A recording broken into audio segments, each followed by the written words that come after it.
আজকে নাটকের তৃতীয় দফা হলো। হঠাৎ পশ্চিমবঙ্গের মুখ্যমন্ত্রী মমতা বন্দ্যোপাধ্যায় ছুটে গেলেন আন্দোলনকারী জুনিয়র ডক্টররা যেখানে বসে আছেন সেখানে, এবং তার চিরাচরিত ভঙ্গিতে তাদেরকে বললেন যে তিনি আসলে তাদের সাথেই রয়েছেন এবং তিনি একেবারে মানে ঘুমোতে পাচ্ছেন না, কেন তারা বৃষ্টিতে ভিজছে বলে, এবং সেই জন্যে তিনি তাদের কাছে ছুটে এসছেন।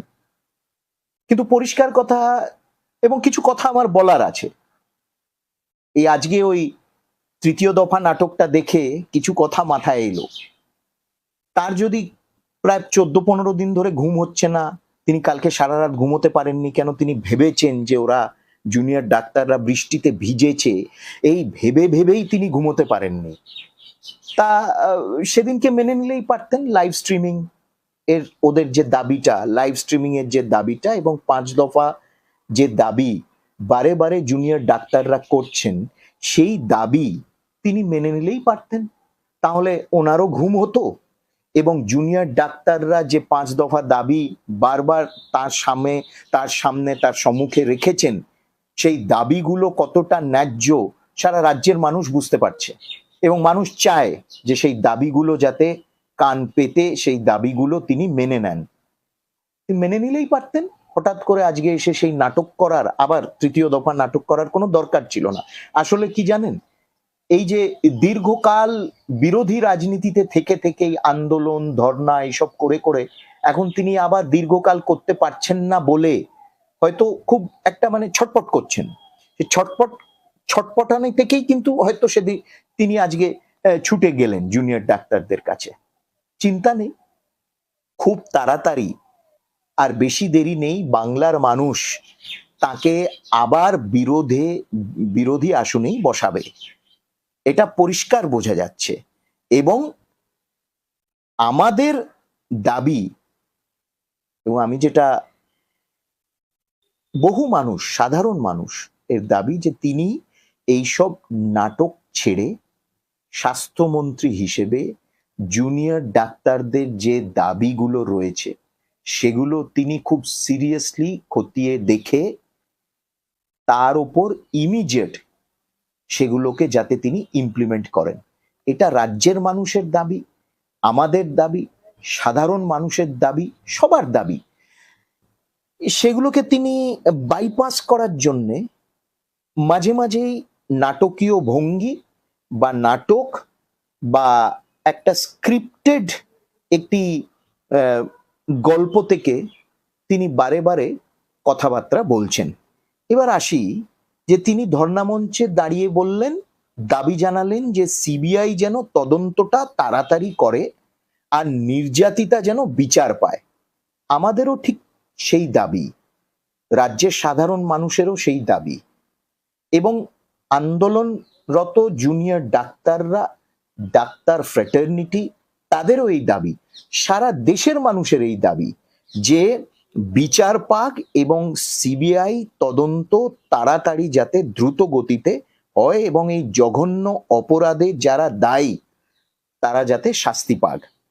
কিন্তু মুখ্যমন্ত্রী, পুলিশ মন্ত্রী, তার নিজের খুব কাছের মানুষ যারা, বিনীত গোয়েল, এবং বিনীত গোয়েলের যে মুখ্যমন্ত্রীর সেই পুলিশ বাহিনী যারা এভিডেন্স নিয়ে ট্যাম্পারিং করেছে, এই ধরনের একটি জঘন্য ঘৃণ্য কাজ করেছে, সে বিষয়ে তিনি একটা কথাও বললেন না। কিন্তু সে বিষয়টা সম্পূর্ণভাবে এড়িয়ে গেলেন এবং সেই অভিযোগ নিয়ে তিনি কোনো বক্তব্যই রাখলেন না। কিন্তু সেই নিয়ে সারা রাজ্যের, সারা দেশের মানুষ কথা বলছে, ট্যাম্পারিং অফ এভিডেন্স।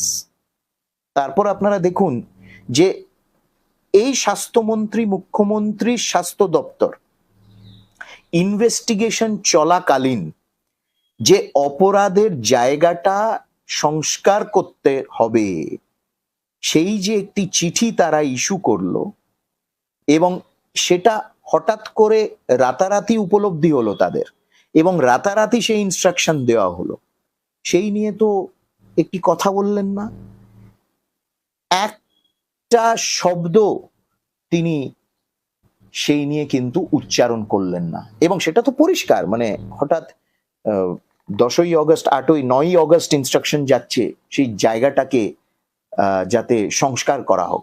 হঠাৎ করে তাদের মনে হলো যে ডাক্তারদের রেস্টরুম নেই, ডাক্তাররা বিশ্রাম নেওয়ার জায়গা নেই, এবং সেই জায়গাটাকে রাতারাতি ইনস্ট্রাকশন গেল যে সেই জায়গাটাকে আবার রিনোভেট করতে হবে।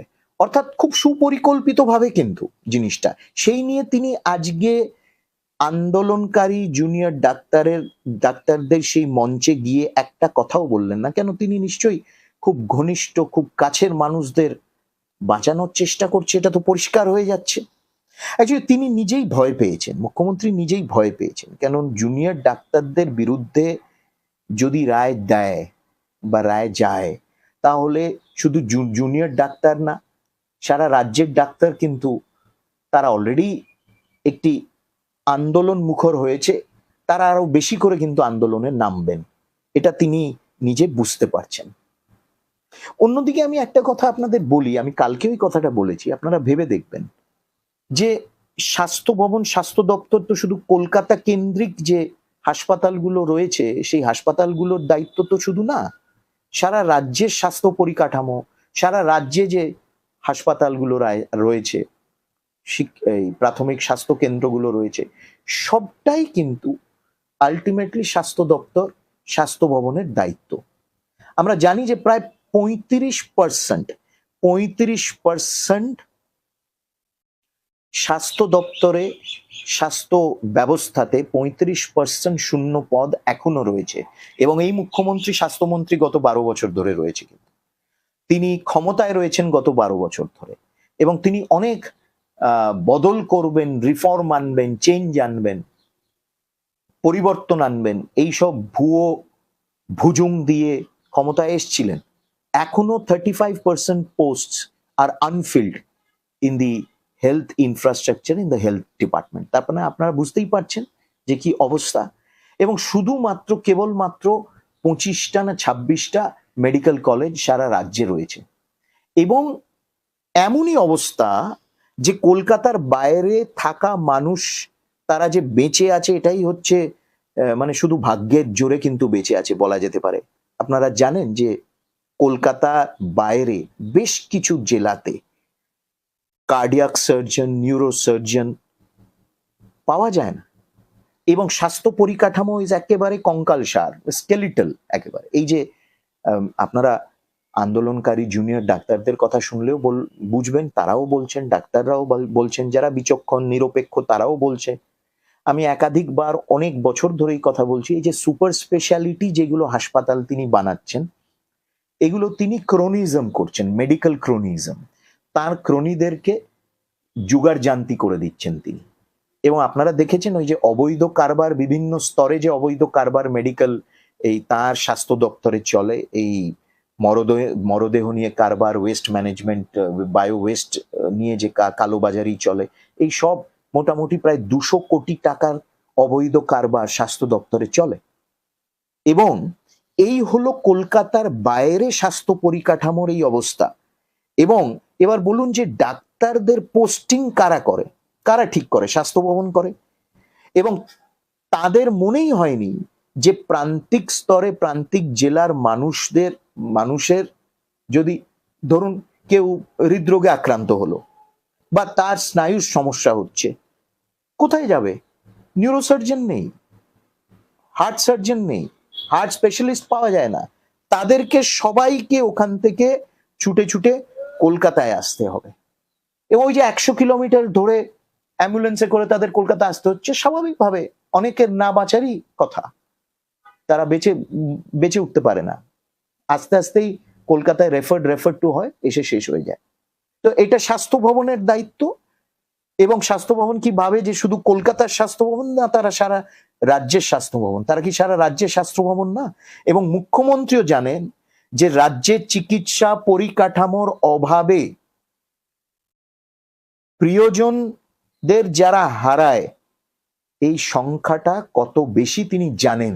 এবং সেই জন্য তিনি ওই চেষ্টা করছেন যে হঠাৎ করে মৃতের পরিসংখ্যানটা মানুষের কাছে আনান। এটা একটা পিওরলি ডাইভার্সনারি ট্যাকটিক্স।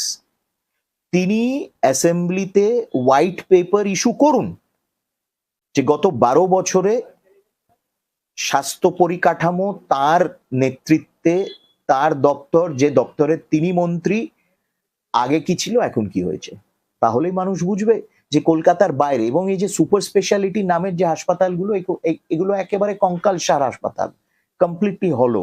সুপার স্পেশালিটি বলে কিচ্ছু নেই, এগুলো খালি নামেই সুপার স্পেশালিটি। কোনো ধরনের ইনস্ট্রুমেন্ট, মেশিন, স্পেশালিস্ট কিচ্ছু নেই।